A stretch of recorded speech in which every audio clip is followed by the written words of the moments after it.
Following World War II, we will enter an era known as the Cold War. And today we're going to look at the beginnings of the Cold War in Europe.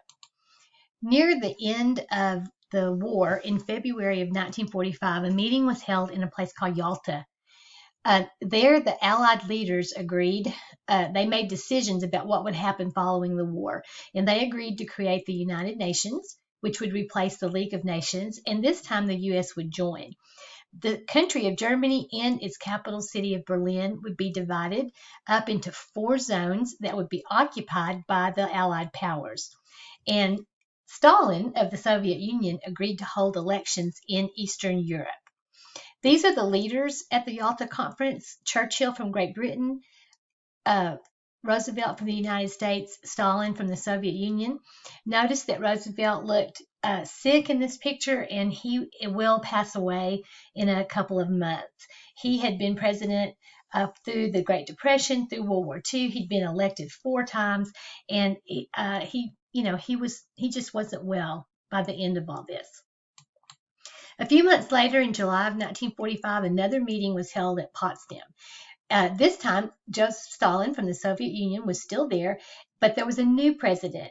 This man, President Truman, had been the vice president, and he moved up when Franklin Roosevelt died. After Germany surrendered, these men met, and Stalin wanted heavy reparations on Germany, but Truman disagreed. Stalin refused to give up control of Eastern Europe. He felt pressured to accept our terms due to the threat of the atomic bomb, and the tensions between the United States and the Soviet Union would intensify. The Soviets would create what were called satellite nations. These were countries in Eastern Europe that were under complete Soviet control. They would become communist countries. In Europe, a Iron Curtain would be, it was actually said that it descended on Europe. But it wasn't an actual curtain. But I want you to just think about the purpose of a curtain. What does a curtain do? It separates, right? So this was a curtain, like a metaphor, separating Eastern Europe from Western Europe. And it was called an Iron Curtain. Why would it be called an Iron Curtain? Think about what it would take to be able to get through something made out of iron. Could you even do that? What does that imply for the division to be like an Iron Curtain? Look at these images across that came from across this border. You see the gate, you see the barbed wire, you see the guard tower, see the fence. So that's the situation along this division. During the Cold War, the United States was impacted by the Domino Theory. The idea was that if one nation fell to communism, the neighboring nation would fall too. So if China became communist, Korea might, Vietnam might, Laos might. Just like a stack of dominoes would fall if you lined them up and pushed one. That was the concern with communism spreading. And so the domino theory is going to impact our foreign policy for years. In 1948, we'll see the Berlin Blockade. Here is Germany. Here is the city of Berlin. Notice that the zones are here with being controlled by the Allies. Berlin was considered the front line of the Cold War. And the western part of Berlin, you see, was occupied by the French, British, and the United States. In Germany, the US, British, and French zones merged to create West Germany. The Soviets responded by closing off roads and railways to Berlin, cutting off the city of Berlin. So over here, in the Soviet zone of the country, is the city of Berlin.